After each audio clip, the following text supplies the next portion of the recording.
जब आपके अंदर लालच का भाव आता है तो वो लालच का भाव आपको कायर बना देता है, और आप अपने उस लालच को पूरा करने के लिए वो स्वार्थ, चाहे किसी व्यक्ति से जुड़ा हो, किसी संस्था से जुड़ा हो, किसी पार्टी से जुड़ा हो, किसी संगठन से जुड़ा हो, फिर आपके अंदर तर्क करने की, कुतर्क करने की, सवाल पूछने की शक्ति समाप्त हो जाती है। क्योंकि आपको लगता है कि अगर आपने सवाल पूछा तो संगठन का मुखिया नाराज हो जाएगा, प्रिंसिपल साहब नाराज हो जाएंगे, और फिर आपको अपनी मनचाही चीज नहीं मिलेगी। इससे लालच आदमी को कायर बनाता है, और कायर आदमी कभी भी किसी संकट का सामना नहीं करता बल्कि समझौता करता है, और उस समझौते की नई नई परिभाषा करता है जिसमें उसे इस बात का बोध हो कि मैं बहुत महान भी हूं, लेकिन अपने अंदर के उस डर को छुपाना चाहता है। लिहाजा कुतर्क करके वो अपने आप को जस्टिफाई ठहराने की कोशिश करता है, और अपने से ज्यादा दूसरों को दोष देने की कोशिश करता है। उन्होंने ऐसा कहा था, उन्होंने मेरे जीवन में ऐसा कर दिया, इसने ऐसा कर दिया, उसने ऐसा कर दिया। बहादुर आदमी किसी के अनुमोदन की चिंता नहीं करता। मेरे बारे में लोग क्या कहेंगे, हमारी स्थिति इन 70 सालों में यहां आ गई है कि हम घर से कपड़े पहन के जब निकलते हैं तो उसमें ये भाव कम होता है कि ये कपड़े मुझे अच्छे लगते भी हैं कि नहीं अच्छे लगते हैं, ये भाव ज्यादा होता है यार पता नहीं लोग मेरे बारे में क्या सोचेंगे, मैं लाल रंग की शर्ट क्यों पहन रहा हूं, मैं पीले रंग की शलवार क्यों पहन रही हूं, मुझे तिलक लगाना चाहिए कि नहीं लगाना चाहिए, चोटी लगानी चाहिए कि नहीं लगानी चाहिए, फिर ऐसे कपड़े पहनना चाहिए, फिर वैसे कपड़े पहनने चाहिए। तो ये समझ लीजिए कि आप कुछ है ही नहीं। फिर आप अपने लिए नहीं जी रहे, अपने परिवार के लिए नहीं जी रहे, अपनी आस्थाओं परंपराओं के लिए नहीं जी रहे, सिर्फ आप जिंदा हैं बस। इसलिए मैं आप सबसे एक ही निवेदन करता हूं, और उसे आप अपने जीवन में करके देखेंगे तो आपका भाव बदल जाएगा। इसलिए कौन बहुत बड़ा है, किसने ज्यादा पैसा कमाया है, कौन बहुत ज्ञानी है, इसकी चिंता छोड़ दीजिए। सबसे पहला नियम है कि ये मान लीजिए कि आपके जीवन में जो लिखा हुआ है, जो आपको पता नहीं है, वो होना है। और दुनिया पे भरोसा हो ना हो, अपने आप पे भरोसा कीजिए। अपने पे भरोसा करेंगे तो फिर मैं मानता हूं कि हर सड़क चलते आदमी की पैर छूने की आपको जरूरत नहीं पड़ेगी। जिस दिन अपने पे, अपने परिवार पे, अपनी मां पे, अपने पिता पे आपको गर्व होगा, वो अगर चपरासी भी है पिता और रिक्शा भी चलाता है, और शान से आप लंका के चौराहे पर डिस्कशन करते गए कि मेरे पिता रिक्शा चलाते हैं, और ये कहते वक्त आपके अंदर किसी कुंठा या इंफिनिटी कॉम्प्लेक्स या एहसास कंपनी का भाव ना हो, तो समझ लीजिए कि आपको दुनिया में कोई हरा नहीं सकता।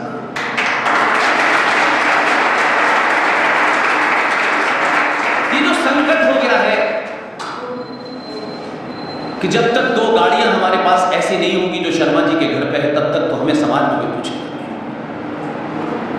जब समाज भारी आडंबरों से अपनी पर्सनालिटी को बनाता है तो समझ लीजिए कि वो अंदर से समाप्त हो चुका है।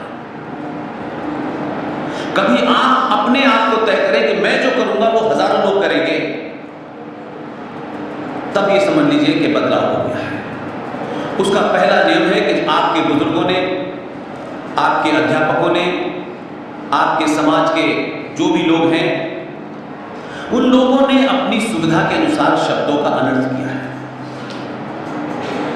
और ये बात मैं कॉन्शियसली कह रहा हूं क्योंकि आप एक पीजी कॉलेज के विद्यार्थी हैं। क्योंकि हम एक चीज में बड़ी भूल कर रहे हैं। जो पद पे बड़ा है, ये बड़े पद पे बैठा हुआ है। बड़े पद पे बैठने की गारंटी ज्ञान कतई नहीं है। जो बड़ी कुर्सी पर बैठा है वो ज्ञानी ही होगा, ऐसा कतई नहीं है। और इस दौर में तो बिल्कुल भी नहीं है, बिल्कुल भी नहीं। ज्ञान का कुर्सी से कभी संबंध नहीं रहा। इसलिए हमारी परंपरा में पीपल के पेड़ के नीचे बैठा हुआ एक आदमी जो ज्ञान देता था वो हजारों साल तक चलता था। और इस देश में जो देश की सत्ता के शीर्ष पे बैठे हुए हैं वो महामूर्ख थे और हैं।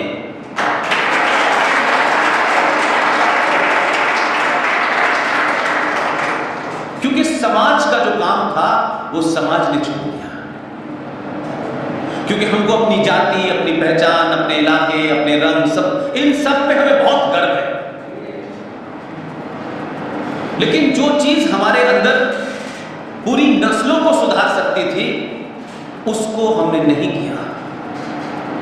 हम हमेशा इस बात से, अच्छा अंग्रेजी बोलने वाला आदमी बहुत ज्ञानी होता है, अंग्रेजी नहीं आएगी तो आप तरक्की नहीं कर सकते, और तरक्की और विकास की परिभाषा भी आपने अपने हिसाब से तय कर दी है। आपको लगता है तरक्की का मतलब है 4 गाड़ियां, बड़ा सा मकान, शहर पे रुतबा, ये कतई नहीं है, ये कभी नहीं थी। और सारी आपकी सुबह से लेकर शाम तक सारी एक्सरसाइज इसी के इर्द गिर्द हो रही है। इसलिए मां को और पिता को सिर्फ ये चाहिए कि बेटा का मन है आर्टिस्ट बनने का, लेकिन जो उसके अंदर एक इनबिल्ट टैलेंट है जो हर एक में होता है, वो कहें क्या तुम ये आर्ट वार्ट बनाते रहते हो, इंजीनियरिंग करो, नौकरी नहीं भी लगेगी तो बिल्डिंग बनाना, फिर बिल्डिंग में चूना लगाना और पैसे कमाना। हम यही भाव है और कुछ नहीं है। हमारे बेटे को कितने का पैकेज मिला, शर्मा जी वर्मा जी के बेटी को कितने का पैकेज मिला, वर्मा जी ने अपनी लड़की की शादी में 5 करोड़ खर्च किया है, तो मैं घर बेच के 6 करोड़ खर्च करूंगा। सारा का सारा समाज इससे बाहर ही नहीं निकलना चाहता, इसलिए हम झूठ सुनने वालों को महिमा मंडित करते हैं, और जो खूब जोर जोर से सुनाते हैं उनको तो और महिमा मंडित करते हैं। हम में हिम्मत नहीं है कि हम खड़े होकर के, कितना भी बड़ा आदमी डाइस में बोल रहा हो, उसका पद कितना भी हो, कितने भी ब्लैंकेट उसके साथ हो, अगर आप उससे कहे सुनिए जनाब आप झूठ बोल रहे हैं, ये कहने के जिस दिन भारतीय समाज में और सनातनी में हिम्मत आ जाएगी, ये जो 1400 साल से ऊंट की पीठ पे खड़े होकर खजूर तोड़ रहे हैं, ये कहीं नजर नहीं आएंगे।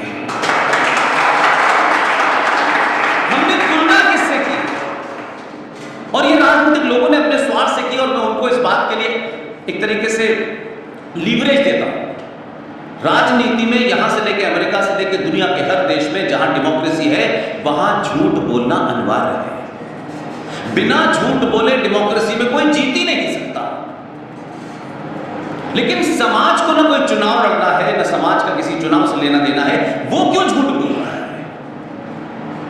इसलिए सबसे बड़ा झूठ, क्योंकि मेरे बारे में बताया गया कि मैं अलीगढ़ में पैदा हुआ हूं, अलीगढ़ डिस्ट्रिक्ट है, मैं अलीगढ़ मुस्लिम विश्वविद्यालय में पैदा हुआ, उस मकान में पैदा हुआ हूं जहां मेरे और भी भाई बहन पैदा हुए, और उसी मकान से लगी हुई मस्जिद थी, और 5वीं क्लास तक कुरान शरीफ कंपलसरी था, और मौलवी साहब ज्ञान से कम बगैरिया की डंडी से ज्यादा दिखा दिखा के पढ़ाते थे।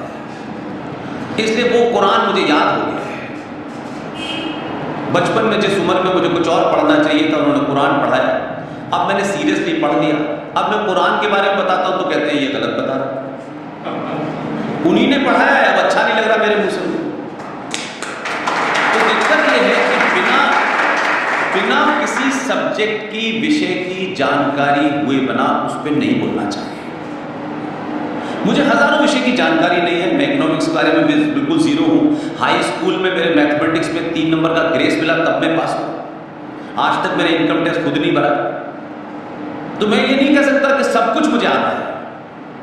लेकिन जिन विषयों में हमारे यहां जो लोग नहीं जानते, यार क्या कॉन्फिडेंस उसी विषय पर बोलते हैं, कमाल का कॉन्फिडेंस है उन लोगों का, आए बाएं शाएं बोले जाए, और लोग सुन रहे हैं क्योंकि भाई ये बड़े पद पे हैं, इनके खिलाफ बोलोगे तो यार नौकरी में दिक्कत आ जाएगी, कल इनसे कोई सिफारिश करानी होगी तो उसमें दिक्कत आ जाएगी।